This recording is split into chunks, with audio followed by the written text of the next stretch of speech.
మనసు మాట కన్నని నాడు మధురమైన పాటవుతుంది. మధురమైన వేదనలోనే పాటకు పల్లవి పుడుతుంది. మనసు మాట కన్నని నాడు మధురమైన పాటవుతుంది.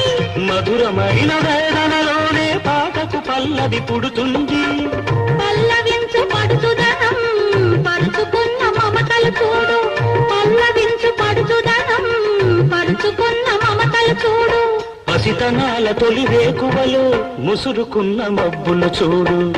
అందుకే ధ్యానం, అందుకే మౌనం, అందుకే ధ్యానం, అందుకే మౌనం.